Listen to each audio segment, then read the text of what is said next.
Hello, my beautiful people. I hope that you had an incredible week, and I'm excited to see you today. This week was a lot of fun for me. It was actually my birthday a couple of days ago, and I had told you that my kids didn't come home for the holidays, and that was pretty tough. But they made up for it this week, and they came home to me all week long. So I got to spend my birthday with them, and they're still going to be here for a few more days. So it's been really, really nice for me. We had some really crazy spiritual stuff going on here this week. I'm excited to tell you about a couple of these things, but also I'm even more excited about the fact that the kids were with me when these things happened. And so it made the experience even more special. After my husband died, I really didn't hold on to that many things. I went through a very, very difficult financial period, and unfortunately, a lot of the things that I had that were really worth much of anything have been sold over the years. And I've come to terms with that. I'm really fine. I'm not someone who has to have all the stuff. And I think kind of going through this over the last 10, 11 years has also really taught me that I don't care so much about the stuff, but there are some things, of course, that are precious and that are worth a lot more than money. And one of the things that I saved for my son is all of his father's nice suits. And many, many years ago, obviously, we took a vacation to Italy. And at the time, our business was doing very well. And we decided that we were going to treat ourselves and really do like an Italian shopping trip. So when we were in Venice, we had been referred to a suit maker, and you basically go in and choose the style that you want, and you choose the fabric that you want, and then they make the suit for you. And I remember this day very vividly because buying these suits and having them handmade was something that he really, really wanted to do. So anyway, I knew that at some point down the road that my son would want these, and I saved them for him. And over the years, I've told him that I've saved the suits for him, but he just wasn't ready for them. So this trip, when he came home, he had asked me to see the suits and he wanted to try them on. And I forgot how nice they were. So anyway, he started trying on these suits, and he put on a couple of them that were really nice, but a little too big for him and a little not his style. But then I had forgotten about this tux that was in there that was my favorite, and it has this beautiful lapel with blue stitching in it, kind of like an electric blue stitching. It's absolutely beautiful. And he put it on him, and it was like this tux was made for him. He didn't have to touch it. He didn't have to take it in, nothing. It was just absolutely perfect. And all of these emotions kind of started flooding to me because this was probably an experience that his dad would have had with him at some point and obviously couldn't.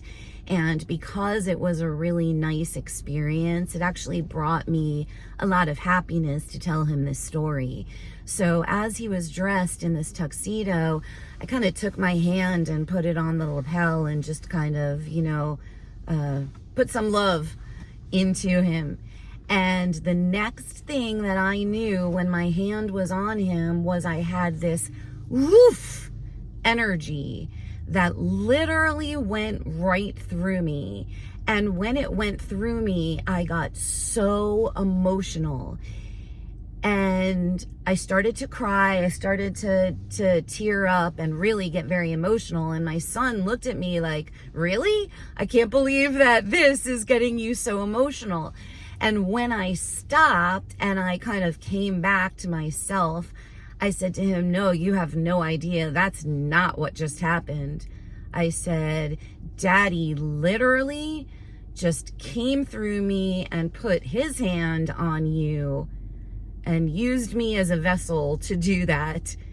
And it was a really crazy experience. I can't say it's the first time that anything like that ever happened to me. It's the first time that anything like that ever happened to me with him. And it's interesting because I haven't felt his energy around probably in a couple of years. But this was very easy for me to know what happened. And he basically came through me, used me to send some love to his son. And just as quickly as he came, he was gone. And there's one video of mine where I talk about my mom. And I talk about an experience where I was hugging my daughter and having a really tough day. And as I was hugging her, I said to her, I feel my mom hugging me through you. And she said to me, yes, Mom, she's here. She is hugging you. And this was exactly that same kind of experience. And I have to say it was very special. And it was also very special because my son was there. And I don't think that that's something that either one of us will ever forget. So I love First Watch, and it's very rare that I actually go out to eat, but I had gotten a coupon for BOGO for my birthday, and I told everyone that that was where I wanted to go for my birthday. So the whole family went, and it was beautiful. It was really nice.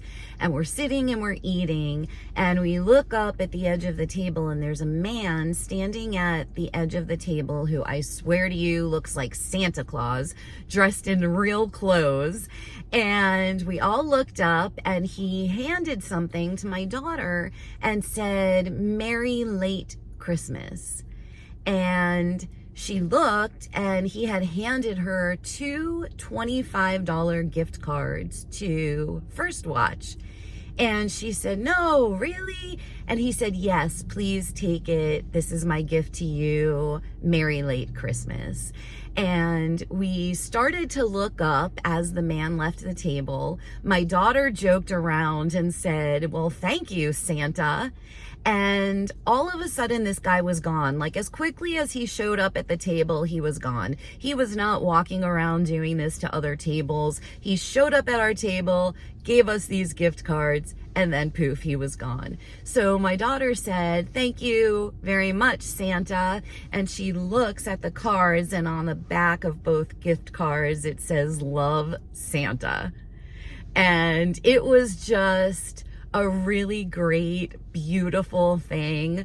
I love when beautiful things like this happen, and I find that the more I work on my spirituality, the more that I work on my relationships, and really the more that I work on my belief and my faith and my trust, that really great, cool things like this happen. And I love to be able to share these things with you, because every time I do, I get some really nice messages from you guys about similar experiences, and it's fun to share all of those things with each other.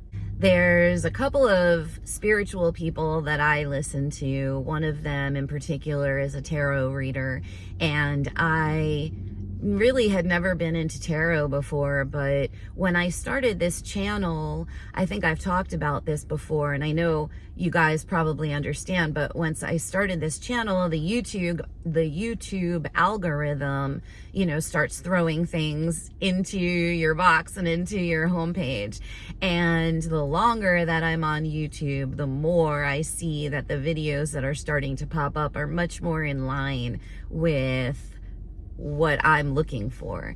And there was a woman who I started following probably about 4 months ago, and she's a tarot reader, but she's also a therapist, and she had a spiritual awakening many years ago, and she was a traditional therapist and then started really digging into her spirituality, and now she combines traditional therapy with spirituality. And I'm actually going to treat myself as a birthday gift to a full session with her, because I really like her energy and I really like the way that I connect with her. But anyway, I've been watching her for probably 4 or 5 months now, and when I started watching her, her channel had been around for many, many years. She had a lot of videos up there, and then all of a sudden 1 or 2 of her videos took off, and she went from like 2,000 subscribers to like 15,000 subscribers in a very short period of time, and really started to find her people. And I've been watching her tarot readings almost every single day. And it's interesting. I mean, I understand that there's a collective of us, and I understand that when a reader speaks to me, she's also speaking to thousands and thousands, if not more than that, people. But it's so incredible to me when you see a reading from someone that you really connect with, and you're like, that reading was made specifically for me. It absolutely was made for me. That's what's going on in my life. And then you read the comments of these videos, and there are hundreds, if not thousands, of other people who are saying, I feel like you wrote this exactly for me.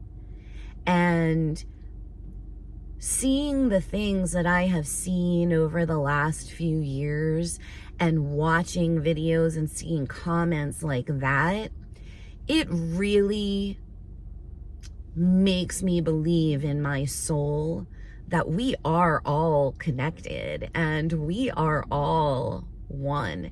And how do you deny that? And to me, I think that that's really cool.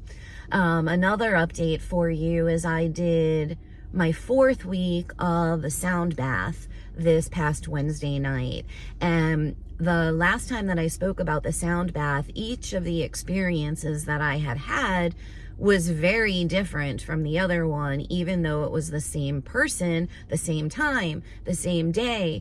My experiences were very different. The first one, I had a very, very deep, beautiful meditation. The second one, it kind of evoked a bunch of my creativity, and that was really nice. The third one, I actually fell asleep to.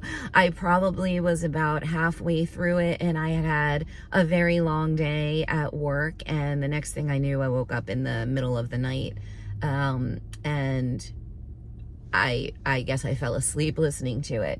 This Wednesday night was actually pretty interesting to me, because I started the sound bath, and within about 5 or 6 minutes of it starting, I actually got like this bad energy. I got tremendous anxiety, and that does not happen to me, especially with most music and sounds. Now, I'm not going to say that it's never happened. It's never happened with something like a sound bath.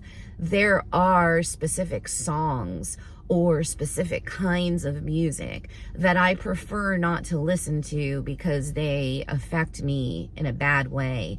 In fact, one of my son's favorite stories is we love to road trip together, and we've done some really great road trips together, and both of us love music. And when we do the road trips, I drive and he plays DJ. And one time we were in the car, and he said that he wanted to introduce me to this kind of music, and it was called like pirate rock or something like that. And he hit play, and the guy started singing, and immediately I got the worst anxiety probably that I've ever had in my whole life. And I kept saying to him, no, no, no, no, no, no, no, no, no, no. No, no, no, no, no. And I didn't know how to explain to him, like, you have to turn this off. And he was hysterical laughing at me. He really thought that it was funny.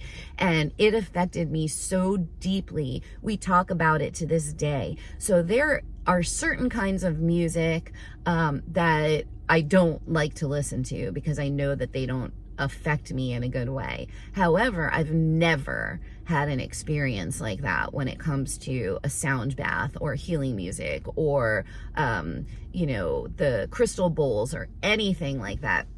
And so I actually shut that off really quickly. Like I said, it was probably about 5 minutes. And then I went and I put on Malon, and I put on my favorite meditation of hers, which is about 8 or 9 minutes. And I love it. And it always makes me feel very good, very connected. And I had to play that for myself to get out of the funk that the meditation put me in or that the sound bath put me in. So I'm going to keep an eye on that. That's really interesting. I might even reach out to the person that did the sound bath and see if there was anything at all that he did differently this time, because that was interesting to me. Thank you guys so much for joining me on this journey and making me feel like I'm not alone, and even sometimes making me feel like I'm not crazy. If you like the content that I've been putting out, please subscribe to my channel and please like my videos. Have a beautiful weekend. I'm gonna go be with my babies. I will talk to you soon. Goodbye.